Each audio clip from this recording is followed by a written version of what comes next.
ఈ ప్లేస్ వచ్చేసి మాకు దగ్గరలో ఉన్న మెహర్ బాబా మెడిటేషన్ సెంటర్.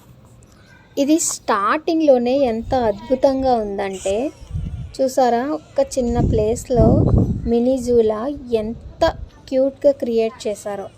ఇన్ని రోజులు ఈ ప్లేస్ నేను విజిట్ చేద్దామని తీరిక లేక విజిట్ చేయలేకపోయా. బట్ ఫైనలీ ఈ రోజైతే నేను విజిట్ చేశా. ఈ ప్లేస్ని విజిట్ చేసిన తర్వాత నాకు ఏమనిపించిందంటే, అరే ఇన్ని రోజులు నేను ఈ ప్లేస్ని ఎందుకు రాలేకపోయా చూడ్డానికి అని అనిపించింది. అలా మినీ గార్డెన్ చూస్తూ నడుస్తూ ఉంటే మైండ్ ఎంత రిలాక్స్గా ప్రశాంతంగా అనిపించిందంటే, ఒక టెంపుల్కి వెళ్ళినప్పుడు మనం ఎలా రియాక్ట్ అవుతామో అట్ ది సేమ్ టైం ఈ ప్లేస్కి వచ్చి అలా చూస్తూ నడుస్తుంటే అలాగే అనిపించింది. టైం కూడా అసలు తెలియలేదు. మనం ఆఫీస్కి వెళ్ళి రావడం, వర్క్ మూడ్లో ఉండడం వల్ల మనం ఇలాంటి బయట ప్రపంచాన్ని ఆస్వాదించలేకపోతున్నాం. ఎప్పుడైనా మీకు తీరిక దొరికినప్పుడు ఇలా మీకు దగ్గరలో ఉన్న ప్లేసెస్ని విజిట్ చేస్తే మైండ్ చాలా రిలాక్స్గా అనిపిస్తుంది.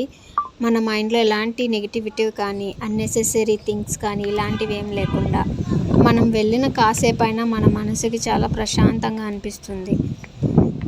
There is something about this nature అబ్బా. అందుకేనేమో ప్రకృతి దైవం అని మన పెద్దలు అప్పుడెప్పుడో చెప్పారు.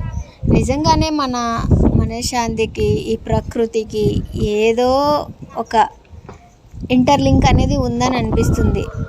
నేచర్ మనకు ఒక థెరపీ అన్నమాట. Let's Singh A song.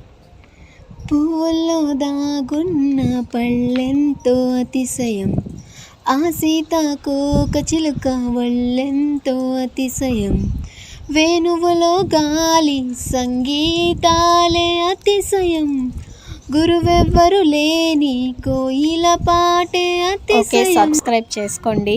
Thank you for watching. Bye.